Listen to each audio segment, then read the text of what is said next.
Alors un jour que l'on espère prochain, on sortira du confinement. Alors un jour que l'on espère vraiment prochain, il y aura un vaccin pour en finir avec ce virus satanique.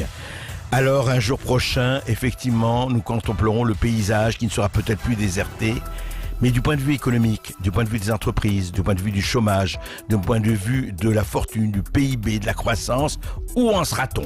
Eh ben, ça va pas être très gai, il faut le dire, mais il faut aussi avoir les moyens de combattre. À tout de suite. Berkoff dans tous ses états. Et oui, Alain Bachung, ça c'était avant, hein, votre petite entreprise qui connaissait pas la crise. Hein. Là, c'est plus du tout le cas. Il y a eu notamment un article des Échos hier avec le rapport de la Coface, l'assureur crédit la Coface. Voici quelques chiffres. Hein. Il dit le coronavirus devrait plonger 68 pays en récession cette année selon Coface. Les défaillances d'entreprises devraient bondir d'un quart avec des records de faillite aux États-Unis, plus 39%, et au Royaume-Uni, plus 33%. Et on s'attend aussi à des défaillances, mais alors énormes. 25% de plus cette année au lieu des 2% prévus initialement. C'était ça.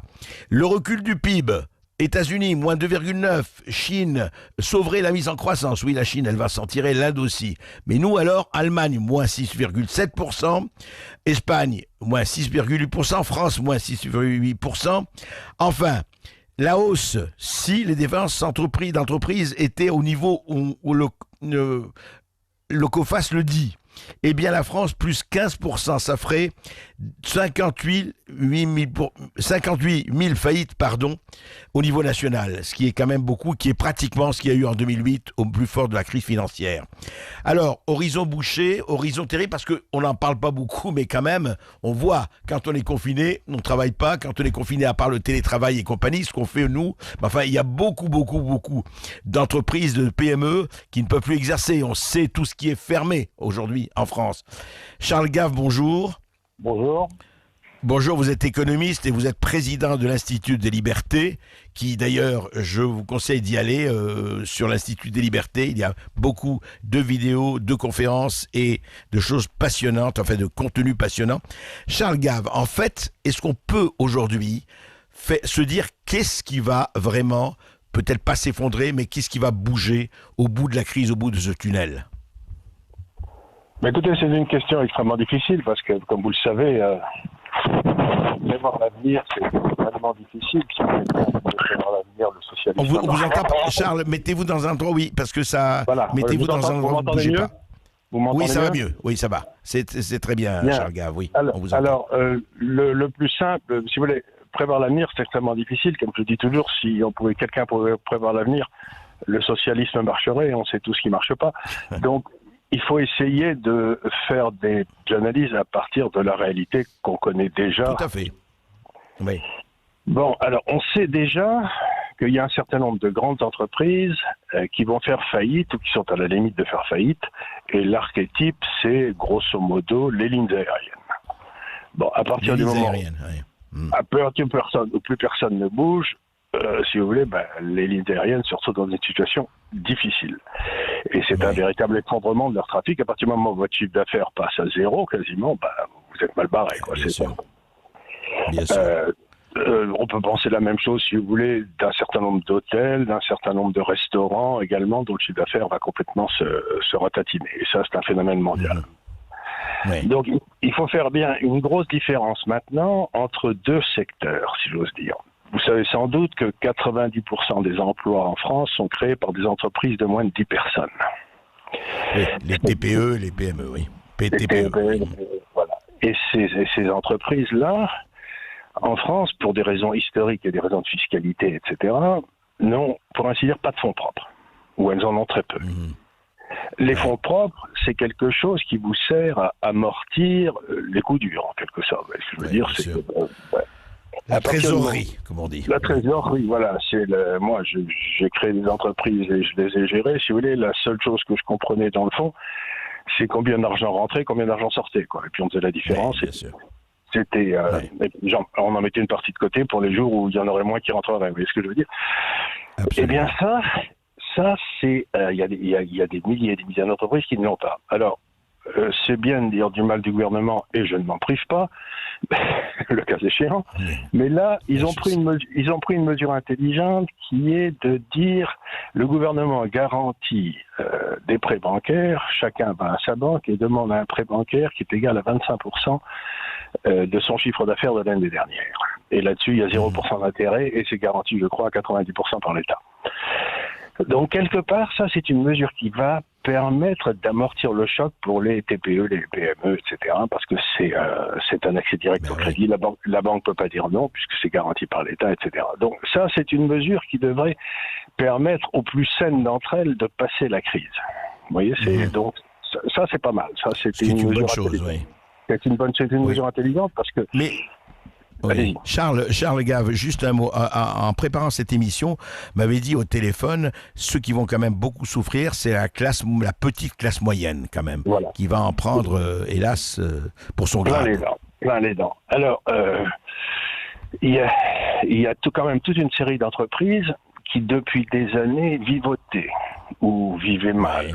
Je pense, si vous voulez, à la librairie en province qui doit se battre contre Amazon, ou au petit restaurant un peu à l'écart qui survivait péniblement.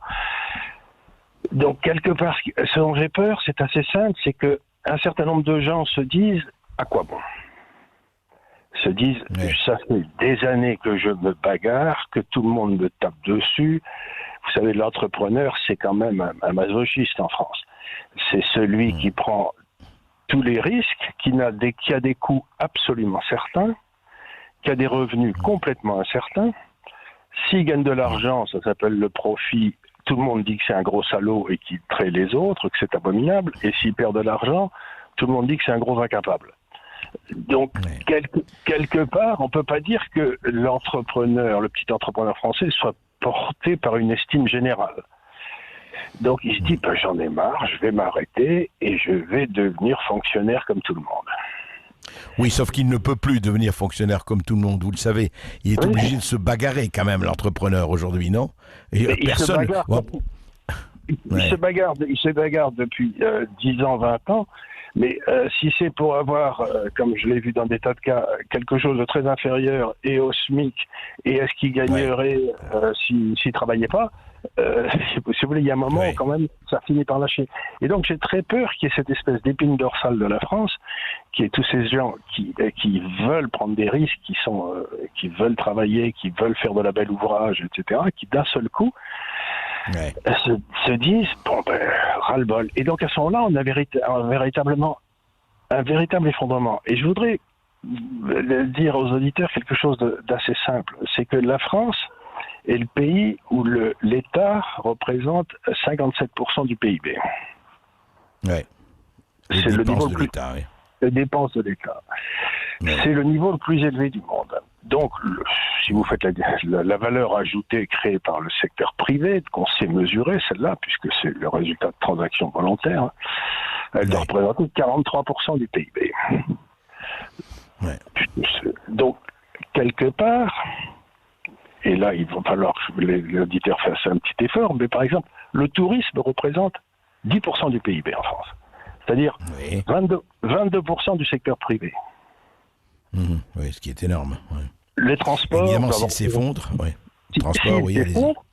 s'ils s'effondrent, si ces secteurs-là s'effondrent, si les gens en ont marre, ne veulent plus reprendre la marche, la petite agence de voyage en province ou j'en sais rien, qu'est-ce qui va se passer? Il va se passer que le PIB va passer à 62%, l'État va passer à 62-63% du PIB. Et je n'ai pas d'exemple dans l'histoire d'un État qui passe au-dessus de 60% du PIB sans que l'économie implose. Oui, et ça devient, ce n'est même plus du socialisme ou du soviétisme, c'est pire que ça, quoi. C'est pire que ça parce que ce qui se passe, c'est que si en plus l'État met un pouvoir d'achat pas possible dans le système en imprimant de l'argent comme ils sont en train de le faire, c'est très bien, mais s'il n'y a plus personne qui produit, cet argent, il va acheter des produits qui sont faits à l'étranger. Oui, mais alors Charles Gave, une question... Oui, allez-y. Donc notre déficit extérieur va exploser et la somme de nos déficits extérieurs et intérieurs, budgétaires et extérieurs, va passer largement au-dessus de 10%. Et chaque fois que ça arrive, la somme des deux passe au-dessus de 10%, il faut appeler le FMI. Oui, c'est ça, pour renflouer, etc., etc. Et Pour forcer l'État à se fermer. Le Ouais. problème, c'est que on crève pas en quelque sorte, ce que j'essaie de vous dire, on ne crève pas du coronavirus. On crève du poids de l'État dans l'économie. Et ça n'est, en quelque sorte, que le symptôme, ce qui se passe en ce moment. Le coronavirus est le révélateur de ce problème. Oui, en tout cas, c'est un révélateur fort. Juste un mot. On a vu aussi, et je parle à l'économiste, et qu'est-ce que c'est le poids économique? On a vu aujourd'hui quand même qu'on reposait, soyons clairs, sur tous ces gens qui sont payés comme ils sont payés. On pas des infirmières, du personnel soignant, des petits artisans, des caissières, des éboueurs, etc., etc., des routiers, des paysans qui font marcher la machine. Et alors ceux-là, ils vont survivre après nous avoir fait vivre ou pas? C'est la grande question. Et si j'ose dire, il y a 2 ans, nous avons eu les Gilets jaunes qui continuent. Les Gilets jaunes, c'est ces gens-là. Ça fait 2 ans qu'ils nous disent, mais laissez-moi travailler, arrêtez, comme disait Pompidou, mais arrêtez d'emmerder les Français. Les Français, ouais. À coup d'impôts, à coup de charges, etc. À coup d'impôts, à coup de réglementation, à coup de trucs et de machins. Ouais. Et en plus, tous ces braves gens qui sont au pouvoir les méprisent. Il y a un mépris profond parce qu'ils ont pas été dans les bonnes écoles, parce que, vous voyez tout ce que je veux dire, quoi. Donc il y a une espèce de mépris de classe aux gens qui assurent que nous ayons une vie constable. Je vais vous dire, Charles Gave, tout ce que vous décrivez, non, c'est vrai que c'est un tableau noir, au vrai sens du terme, mais en même temps, au bout, si on n'arrive pas à trouver une solution, je ne sais pas si c'est la révolution ou autre chose, mais ce ne sera pas avec des fleurs et des baisers. Merci Charles Gave, on en reparlera de tout cela, mais merci de votre tableau.